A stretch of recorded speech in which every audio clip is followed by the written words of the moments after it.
bem, professora Eliana Faustino, dessa vez aí para trabalhar um assunto novo, né? Sobre a ocupação do território brasileiro, tá? Em seguida eu trago para vocês a correção da atividade, na qual algumas pessoas fizeram de todo jeito. Vocês pensam que eu não sei, que vocês só marcaram X. Tiveram outras que estão aí de parabéns porque conseguiram resolver a questão facinho, facinho, então parabéns, viu? Gostei de ver. Mas para aqueles que não conseguiram, não tem problema, é só assistir aí a correção que vocês irão tirar de letra, tá? Vamos falar um pouquinho sobre a ocupação do Brasil e vamos trazer algumas características, tá? Não tem como não falar da ocupação, não tem como falar da ocupação do Brasil e não citar aí a questão do descobrimento, né? A gente sabe aí que esse descobrimento é entre aspas. Por quê? Porque o continente já era habitado, né?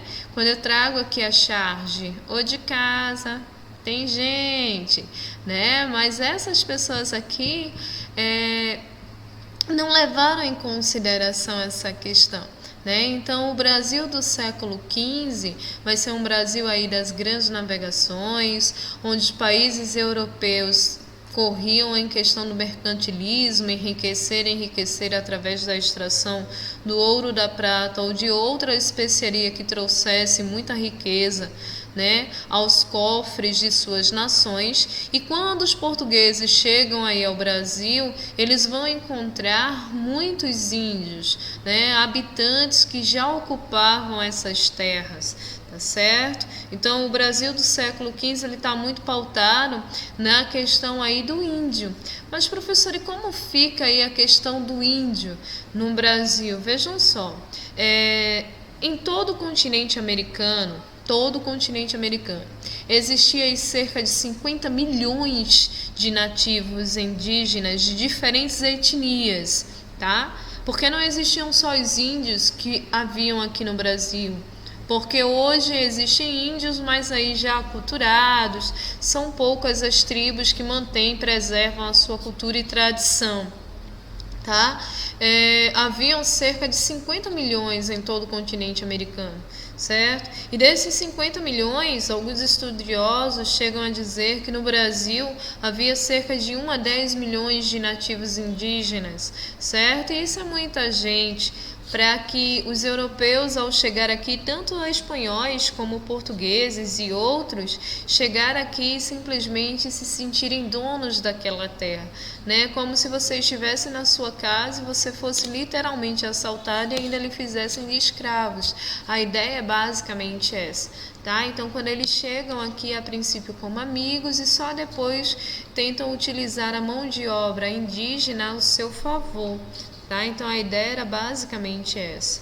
Hoje os índios, eles, através da Fundação Nacional do Índio, da FUNAI, tentam aí proteger algumas tribos, algumas etnias, tentam preservar as suas tradições, porque é muito comum você ver índios aí vestidos de forma parecida, semelhante ao homem branco, o que não seria comum se estivesse aí relacionado a uma preservação de sua cultura, mas a conjuntura a qual ele está vivendo não é uma conjuntura aí das melhores, tá certo? Uma outra característica que eu queria trazer para vocês é que muitos índios, ao longo dos anos, deixaram suas aldeias para viver nas cidades, tá? Porque foi colocada ao índio a ideia de que ele não tinha religião, que ele era um ser que estava perdido. Então puseram os padres para catequizar esse grupo, nativo, beleza? Outro grupo aí foi cativo, foi preso, restrito. Nossa, professora, eu sempre ouvi dizer que índio é preguiçoso. A ideia não é essa, senhores. A ideia é que você pegar um grupo que se vivia de um jeito, certo? E colocar esse grupo para trabalhar exaustivamente como cativo, como prisioneiro, como escravo. Isso não é bem justo, Isso não é bem correto. Então, além das doenças, além das crueldades que foram atribuídas aí ao índio, tá certo? Ainda foi atrelada a ele a figura de preguiçoso, de pessoa mal vista. Muitos deles fugiram, outros se associaram ao homem branco e outros aí acabaram morrendo, tá certo? Cliquei errado, foi mal. Deveria ter clicado para baixo. Mas voltando, hoje no Brasil existem aproximadamente 818 mil indígenas, tá? De aproximadamente 10 milhões, é muito pouco, né? Fora aí os que estão morrendo devido à falta de saneamento, a questão do acesso às vacinas. Então é uma questão muito delicada, a questão do indígena ainda no Brasil, né? O indígena ele só passa a ser respeitado um pouquinho, ter as suas terras delimitadas no período aí do Brasil Império, com a figura de Dom Pedro II, mas com a figura de Dom Pedro I e depois com a figura de Dom Pedro II. Mas assim, o índio ainda é uma etnia aí muito desrespeitada no território brasileiro, certo? Então eu queria trazer para vocês aí essa discussão bastante pertinente, tá?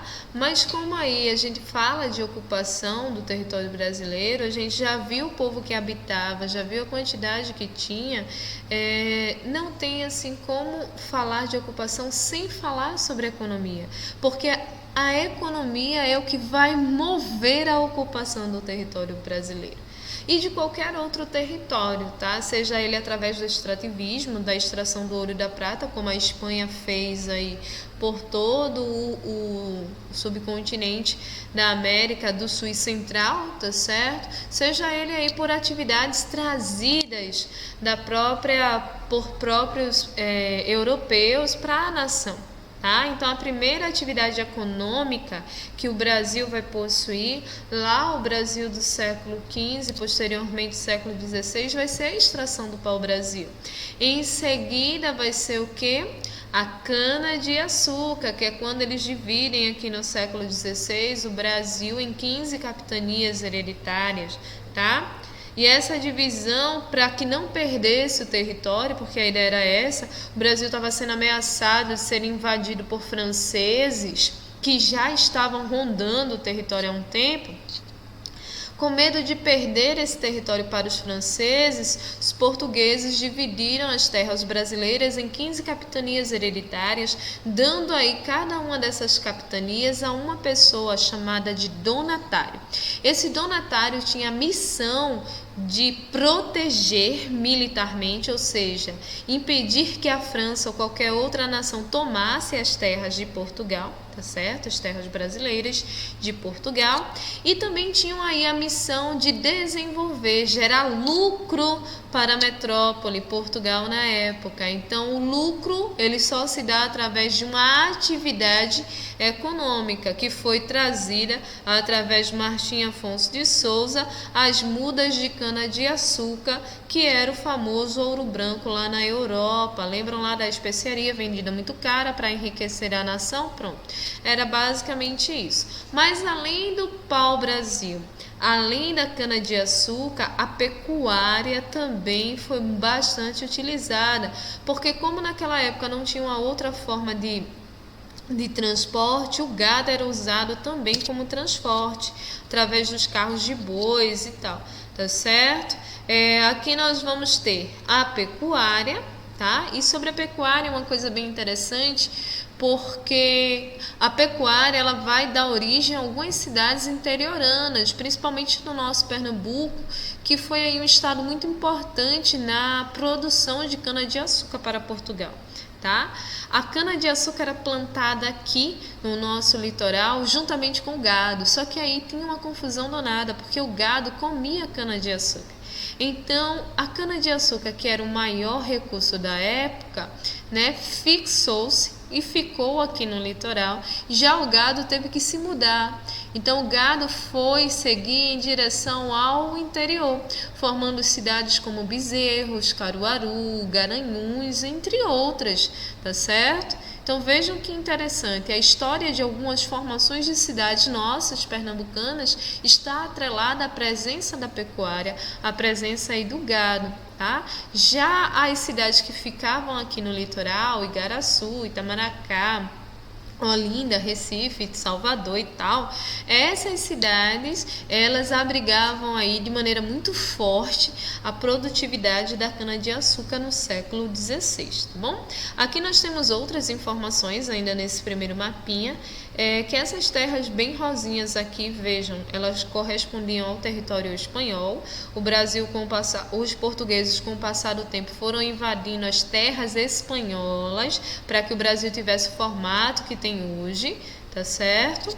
Esse amarelinho aqui são as terras portuguesas e essas áreas aqui, ó, em marronzinho, marrom escuro e tal, são as áreas que pertencem à extração do pau-brasil, e essa partezinha aqui de Salvador é onde concentrava aí a maior produtividade relacionada à pecuária, tá? Trabalhando esse outro mapinha, nós vamos ter aqui algumas características já do século XVIII e do século aí do século XVIII e século XVII, tá? E que características seriam essas? Bom, a cana-de-açúcar, ela não deixou até hoje de ser aí uma atividade econômica de grande ocupação do território, tá certo? A pecuária, vejam como a pecuária se estendeu para o interior, principalmente aqui na região centro-oeste, né? Nós vamos ter inúmeras fazendas de cabeças de gado, muito famoso e tal.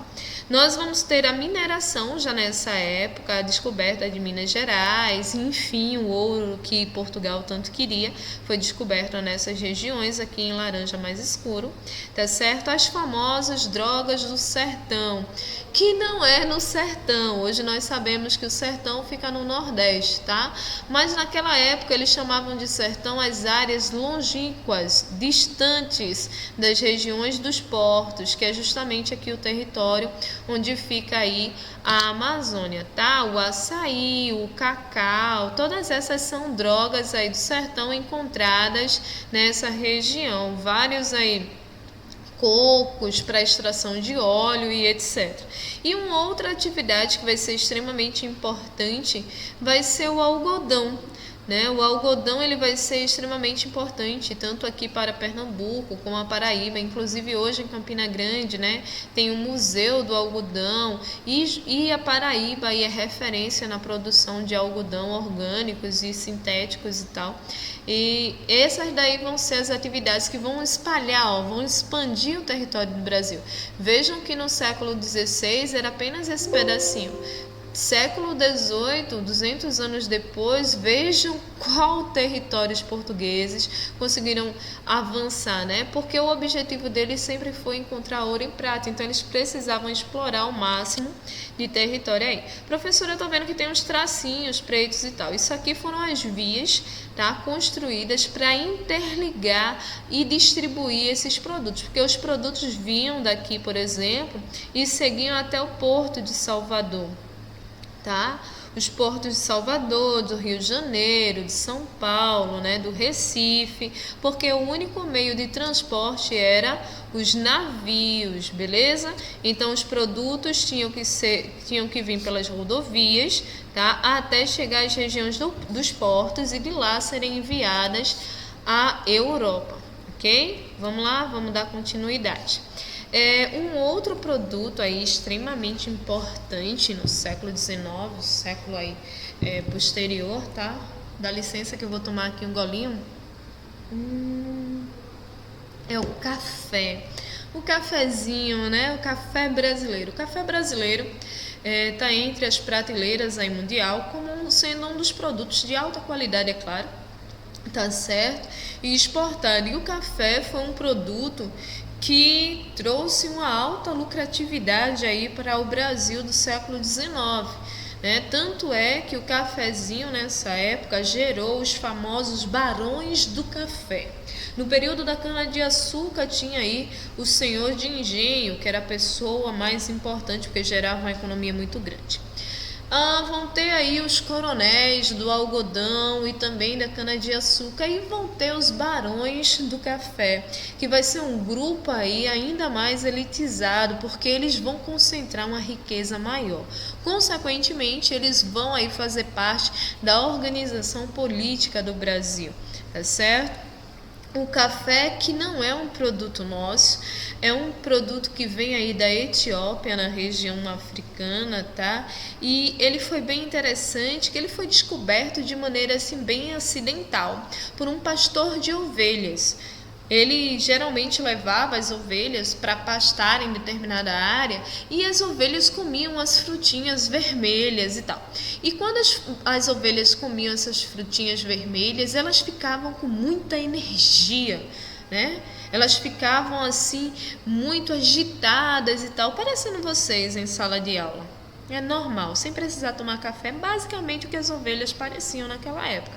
Então o que acontece? Ele decidiu aí provar para saber o porquê que as ovelhas ficavam tão agitadas. Então, quando ele prova o café, ele vê aí a sua característica, né, de ser aí um produto que vai estimular, vai trazer aí sensações muito boas. Tomar um cafezinho é delicioso, e a partir daí vai se expandindo para a região das Índias, se expandindo ali para a região da Europa e depois se alastrando pelo restante do mundo, tá certo?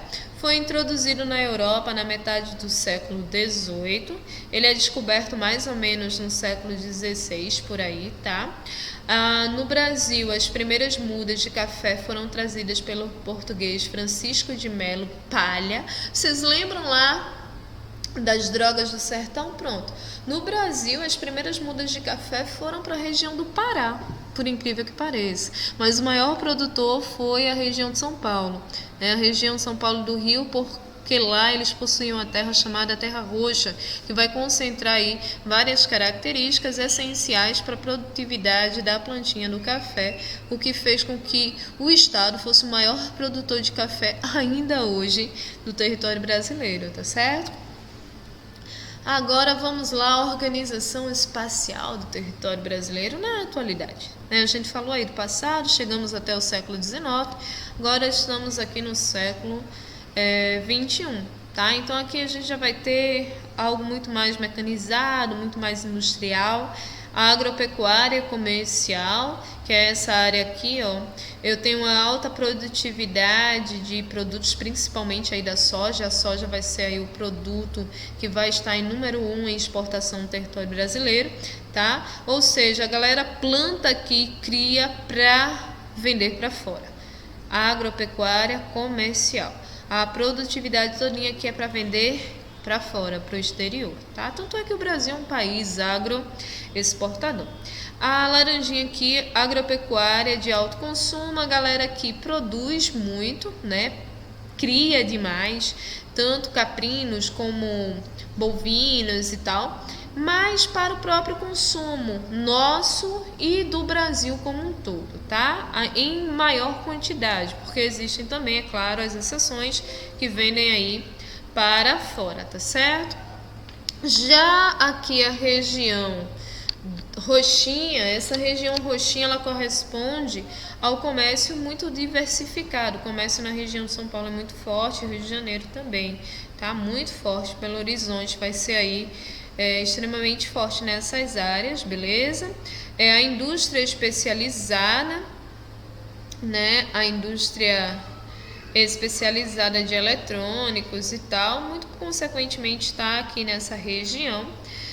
O turismo forte em todo o litoral brasileiro. O interior é mais difícil por conta da questão do acesso, tá? Então, o litoral, por ser as áreas de aeroportos, as áreas de portos, sem contar que também são as praias, né? A galera prefere mais. Principais polos de mineração, Minas Gerais, tá certo? E aqui na região do Pará, né? Projeto Carajás, há uma grande extração de minério nessa região, tá? Minérios e grãos, bom, enfim. A atividade agropecuária no Brasil é muito forte, tá? Então o Brasil planta muito, cria muito e vende demais. A produção é praticamente para o exterior, tá? Abastecemos nosso mercado interno, mas de maneira aí muito sutil. Senhores, essas daqui são os exemplos das áreas industriais. Lembrando que hoje, né, a via que mais transporta produto é as rodovias, e nós sabemos muito bem disso, devido ali àquela questão das greves dos caminhoneiros, estão lembrados? Foi muito prejudicial aí para a distribuição de produtos que chegam aí às nossas mesas, tá? Então as rodovias, elas vão ser extremamente importantes, né, e elas vão ser produzidas para escoamento da produção. Essas rodovias, né, esses transportes levam através de container ou de carga mesmo até regiões de portos, tá? Áreas industriais que vão aí embarcar esses produtos para que chegue na Europa ou em outro continente. Beleza? Então vamos lá. Essas áreas aqui eram áreas que antes eram áreas assim, não tão utilizáveis, mas aí foram destinadas, como o Porto de Suape, por exemplo, foram destinadas aí exclusivamente para ser uma área industrial. Ela foi criada para isso, com esse objetivo, tá certo? E no Brasil, eu já disse a vocês que como o Brasil planta e cria demais, né, a mecanização traz aí um aumento na produtividade, e isso é interessante para a produtividade, né? Mas não para o trabalhador do campo, porque acaba reduzindo aí a sua mão de obra, tá? Como vocês podem ver aqui na imagem, isso aqui é algodão e aqui é uma colheitadeira, tá? Vejam como é prático e tal. Lógico, muito prático, o que faz com que as pessoas coletem aí algodão em toneladas durante um tempão aí bem mais rápido do que fosse fazer isso manualmente, sem contar que teria que contratar várias mãos de obras, né? Aqui eu só preciso de uma pessoa, que é a que vai manusear a máquina, tá certo, senhores? Então, para vocês, essa foi a nossa aula, tá? Mas se liga aí, porque tem atividade e também tem correção sobre a atividade anterior. Eu vou ficando por aqui. Para vocês, até mais. Curtam aí a correção da atividade e façam a nova atividade correspondente ao assunto que foi dado, tá certo? Ocupação no território brasileiro. Tchauzinho, beijo, fiquem com Deus e assistam aí a correção. Tchauzinho. Fui! Fala aí, galerinha, tudo bem? Professora Eliana Faustino, e aí? Vamos se ligar na correção da atividade? Teve algumas pessoas que tiveram aí algumas dúvidas, hein? Por essa razão estou aqui para respondê-la com vocês, beleza? Acredito que essas primeiras questões aqui vocês tiveram muita dificuldade não. Conceitue escala. Esse conceito está no Livro dos Senhores, na página de número 348, certo? E lá está dizendo o seguinte: a escala informa em que proporção a representação está reduzida. Então, você vai escrever aí o conceito, que seria escala, beleza? Segunda questão: quais os tipos de escala? Diferencie-os. Esses tipos de escala não tem no livro, certo? Mas aí eu coloquei no quadro para que os senhores fizessem. Nós vamos ter aí a escala numérica, que é aquela cuja tem uma fração ordenada, né? 1 para a quantidade aí de quilômetros transformadas em centímetros, certo? E a escala gráfica, que vai ser demonstrada através de um gráfico que se assemelha aí com uma régua, beleza? Ela vai dizer quantidade de vezes foi reduzido por centímetro para poder aí caber no papel. Agora vamos para a atividade prática. Eu acredito que aqui foi bem facinho de transformar, não foi? Se vocês assistiram a aula, vocês conseguiram entender direitinho, deu para transformar tranquilinho essa questão aqui. Questão de número 3, transforma escala gráfica em escala numérica, tá? Eu tenho 0 km para 30 km. Como é que eu consigo transformar isso aí? Bem simples. Você vai pegar aí o numeral 1, porque corresponde a 1 centímetro, tá certo? 2 pontinhos, olha lá. Vai colocar aqui o valor do quilômetro, que são 30, e vai acrescentar quantos zeros? 5.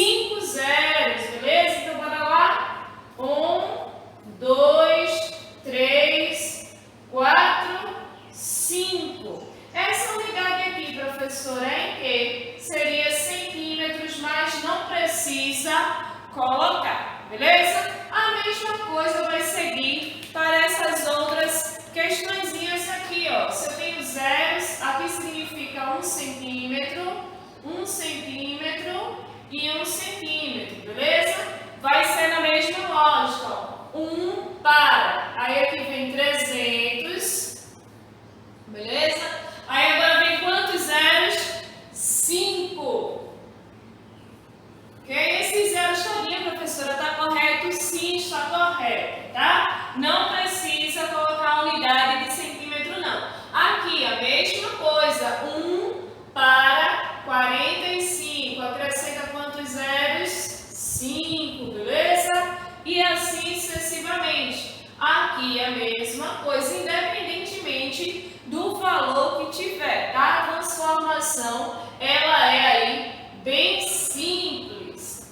Professora, se por um acaso eu quisesse transformar de escala numérica para a escala gráfica, bem simplesinho também. Deixa eu colocar aqui um exemplo para vocês. Vamos fazer o contrário, tá? Deixa eu colocar 125, que foi trabalhado bastante aí nas próximas questões. Como é que eu faço? Certo? Aqui 1, 2, 3, 4, 5. Eu vou pegar, colocar o tracinho, olha, como se fosse uma régua. Aqui corresponde a 1 centímetro, eu não preciso colocar. Aqui eu preciso colocar que é 0 quilômetros, porque essa unidade aqui ela é obrigatória, certo? Aí o que eu faço para transformar de numérica para gráfica? Numérica para gráfica.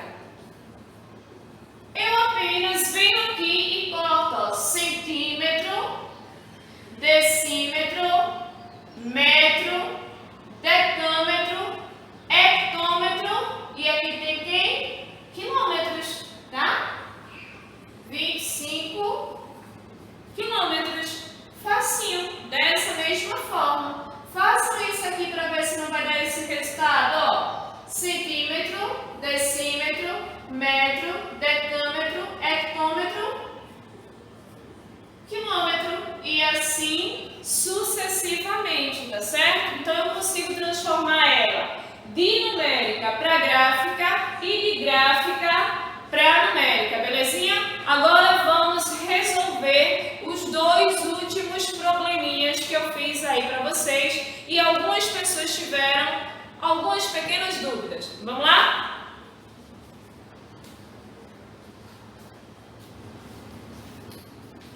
Então, senhores, aí a quarta questão. Uma escala de 1 para esse número aqui bem gigantão de um determinado mapa tem uma distância gráfica entre duas cidades de 5 centímetros. A distância real dessas duas cidades são... Professora, não entendi nada. A chave da questão é você ler e interpretar o que a questão quer, tá certo? Então aqui uma escala, ele já traz a escala, beleza? De um determinado mapa, a gente não sabe qual é o mapa. Tem uma distância gráfica entre duas cidades. Opa, aqui eu já tenho duas cidades. A cidade que eu vou chamar de A e a cidade que eu vou chamar aqui de B. Então a distância entre essas duas cidades são de 5 centímetros, beleza? Qual seria aí a distância real entre essas duas cidades? Aqui é a distância dela no mapa, mas o que a questão quer é a distância real. Vamos tentar entender? Primeiro passo para entender é transformar esses centímetros aqui em quê? Quilômetros quadrados, tá? Então vamos lá. Quando eu tenho aqui 1 para 5, 1, 2, 3, 4, 5, 6. 6 zeros, 50 mil, não é isso? 50 mil não. 50 mil. 500 mil. 500 mil. 5 milhões. Bom, não sei. Se resolvam aí vocês e esses números. Vamos embora. Quantos zeros? 6. 1, 2, 3, 6. Então, bora lá. Primeira coisa que eu tenho que fazer é transformar isso daqui, que está em centímetros. Vejam que a questão não trouxe a unidade. mas está subentendido que é centímetros. Eu tenho que cortar quantos zeros? 5. 1, 2, 3, 4, 5. Opa!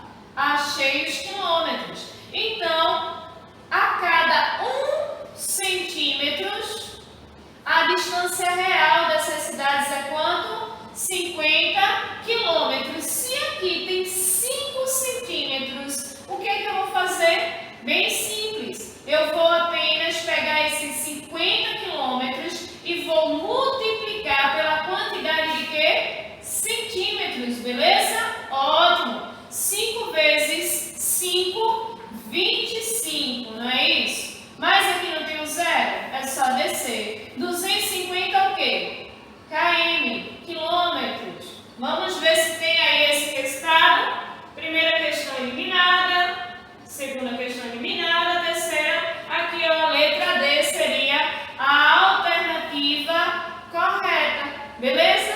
Deu para entender? Professor, aqui é 5 centímetros, mas eu descobri a quantidade para 1 centímetro. Eu vou apenas multiplicar este valor pela quantidade de centímetros. Se aqui fosse 4, 3 ou sucessivamente, eu iria multiplicar e encontrar a distância real entre essas duas cidades aí, que está em um mapa desconhecido. Agora vamos trabalhar a quinta questão. Um mapa de escala desconhecida. Opa, agora é a escala que está desconhecida. Aqui ele trouxe a escala, certo? Só que nessa questão a gente não sabe qual é a escala. Desconhecida tem como distância real entre duas cidades 25 quilômetros. Olha, eu tenho mais uma vez aqui duas cidades, que essas eu vou chamar de C e vou chamar de D, beleza? A distância real entre essas duas cidades é de 25 quilômetros. Distância real, beleza? A distância gráfica dessas duas cidades é de 5 centímetros, tá?